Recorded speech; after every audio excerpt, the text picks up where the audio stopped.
Hello everybody, today I'm going to be talking to you about how I made my most recent short film titled I'm in love with my car. Now the idea came to me because someone uploaded a video on YouTube of a guy who was in love with his car and then he lost his car in a car crash, and he was talking about how sad he was and how he was moving on, and that somehow sparked the idea of this short film in my head, and I wrote it in like a day and decided to start filming probably only a couple days later, if that. And you know, it was convenient that only a few months prior I did get my own car, so I kind of understood the feeling of having a car on an emotional level, because some of the things I say in the film are sort of true. Like when I got my car for the first time, it is a feeling that I can't describe and that you just kind of need to know. But obviously everything was very exaggerated in this film. You know, yes, if my car was stolen and crashed, I would be distraught, but like it wouldn't be like losing a family member. You know, there is a bit of a difference there.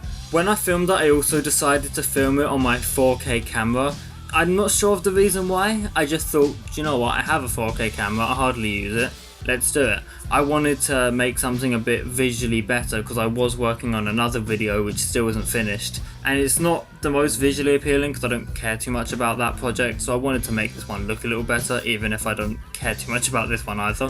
Anyway, so the actual filming process wasn't really anything special. I just filmed it like a normal short film. There were some shots with like split screen and stuff, but that's just very standard split screen. I guess the most advanced visual effect was doing this shot here where I did some motion tracking on myself using what they call magic masking in DaVinci Resolve Studio, where I can outline the person and it will track the person. So I did that a bit, but there wasn't anything really that special. It was just, you know, a case of doing that and messing around with the settings a little bit, trying to make it look good.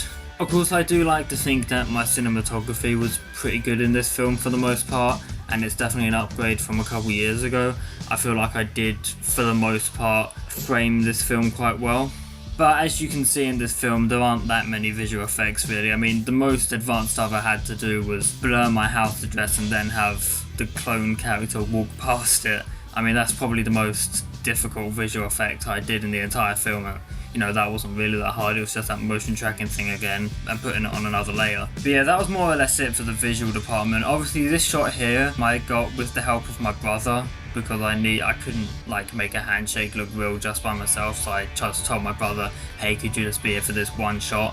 Which he didn't want to do, but he did it anyway. And fun fact about this shot, it was actually a redo, because I had done that shot originally plus a few other shots and they didn't look great. And in the handshake one, you could see my shirt in the reflection, and you could see I was wearing a different shirt, and you could see the camera in the reflection. So this was like several weeks later, I went and redid it with him. And same with this shot here. This was also a redo of a shot from like several weeks before, which I just thought didn't look as good and didn't match the audio of the phone, which I recorded after filming the other one. Oh, and fun fact about the audio of the phone call there, it was actually me doing the voice, but I was using an AI filter to make me sound different. Okay, right, I know what you're thinking. Yes, I am against the use of AI, as my song implies, but I'm only against the use of AI in the sense of it being generative AI. So, you know, using it to create photos and videos of things that never happened. This is not the same thing. I still had to do the voice and everything myself, it's just the AI was a filter. That's not the same as me asking ChatGPT to make a soundbite for me and read the lines for me. No, I still read the lines myself, I still put on a voice myself. I just use the AI to make me sound like a different person, to maybe, you know, make me sound like a woman or make me sound like a man with a deeper vocal range. You see, AI is a very complicated subject, and it's easy to say I'm against AI altogether, but you know, that motion tracking thing where I use it to mask myself, that is technically AI. So is, you know, using green screen for a digital video, that's also considered AI. So, you know, you do have to draw the line somewhere. And I'm not against using AI as a filter for my voice, you know, same as I wouldn't be against putting an old, you know, film filter on a digital video or some other sort of like Snapchat filter thing. I'm not against that.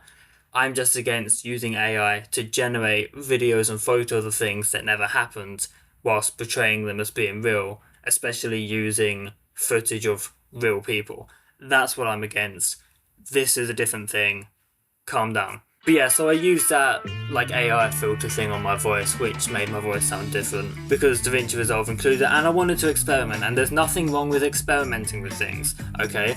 I'm not using AI to make my films, that's not going to happen. I am firmly against doing that. One of the other things I did was I recorded a lot of audio overdubs, like background noise, like ambient road noises and sound effects of me sighing and breathing out and exhaling and all them sort of things, just so I could add them to make it a little bit more professional. Don't know how well it worked, but I like to think it did make it flow a little bit more naturally. Another fun fact actually is that while filming this scene here, while I'm watching the videos and photos of my car, first of all, that photo there is actually from the day I got the car, so it is like a real photo. It wasn't staged for the film, it was just a real genuine photo. But also, when I was acting in that scene, I was looking at photos of people who I used to know and like don't talk to anymore. Like I've obviously, you know, it's quite personal and depressing, but I've known people in my life who I maybe am not friends with anymore and don't talk to anymore, and it's obviously depressing. And I figured that while filming that, a good way to get myself to look emotional was to find photos of them people and to just let my emotions happen naturally, and they did. So what you're seeing, depending on which takes I actually used, could be like real genuine emotion from me, like unfiltered and everything. The scenes of me looking at the phone were actually pretty hard to film anyway, not just because of the whole emotional thing, but also just because getting the camera angle right was kind of awkward. But yeah, for the most part, that's more or less everything about the film. Of course, there was that cover of the song Drive My Car, which me and my brother did for the credits. My brother was very reluctant to help me with it, so I paid him to do it. I wanted to try and make it sound like a garage recording of a band, so we recorded drums and guitar together, then I got him to record bass and piano another day, and then I did my vocals.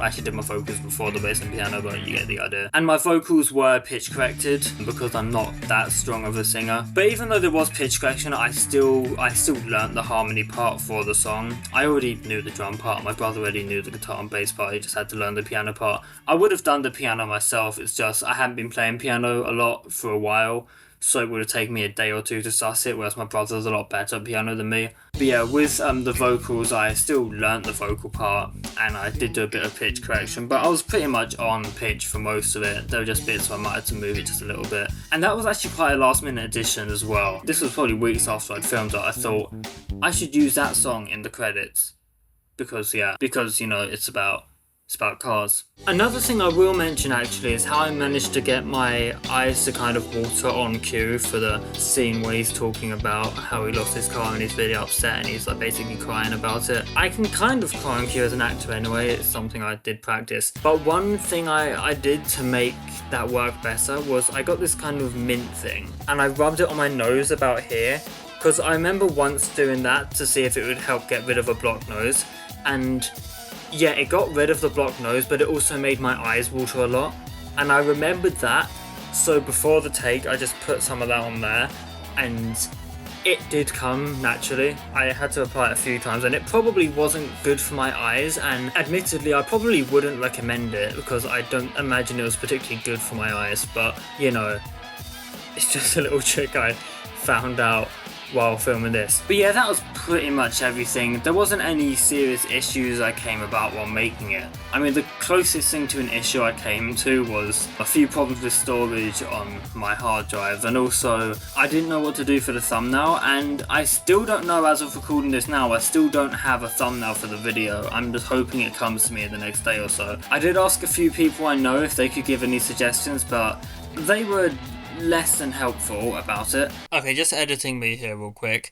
I did eventually come up with a few different ideas for the thumbnail, and I did like a poll voting thing for the ones that I had, and these people did vote, so you know, I do take back my statement about them not being helpful, because they did vote there, so they did help to some extent, I guess. And, you know, so that was a struggle I came with, but, you know, there weren't that many struggles. I guess the biggest struggle I came with was recording audio for the outside scenes, because I live on a main road that's always really busy, but I worked around it the best I could. I tried putting like blankets and stuff over the microphone. I put like my jumper over it, and I aimed it towards me, had the volume down quite a bit to try and get the best audio, and it kind of worked. The audio wasn't terrible in those scenes, but it wasn't great either, and I did use a bit of voice isolation on certain lines, and I did re-record a few lines, but it's very hard to re-record lines, especially when you can see the person talking, because you want it to match up perfectly. And if you didn't know, I am a massive perfectionist, and I don't tend to stand for things that aren't nearly perfect. I mean, this shot here, I spent like genuinely hours trying to get the frames just perfect, and then matching the music as well. And of course there was some obviously colour grading and stuff done to certain scenes that needed it, but overall the film didn't have that much editing, and it's baffling that I've been talking this long about it. To be honest, in the end, after messing about for like several days, I just eventually decided, you know what, it's good enough, just go with it, because I didn't care that much. It's not even like a massive project short film either, it's like a short film which I made just for fun, which I was hoping to have out like a month ago, but I just was acting so perfectionist.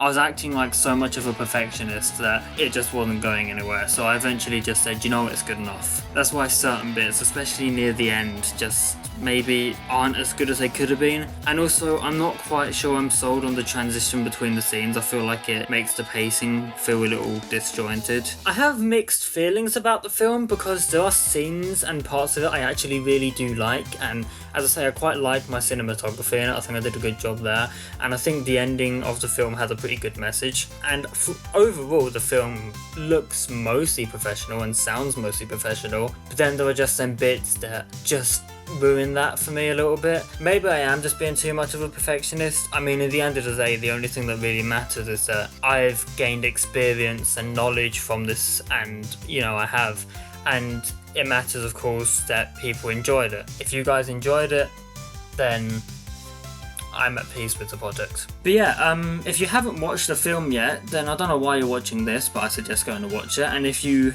enjoyed the film and this, then you know, you can leave a like and you can subscribe and you can turn on notifications, and you'll be notified about all my other uploads, whether they be short films or just other random stuff I upload. But yeah, thank you all very much for watching. I hope you're all having a good day, and I will see you another time.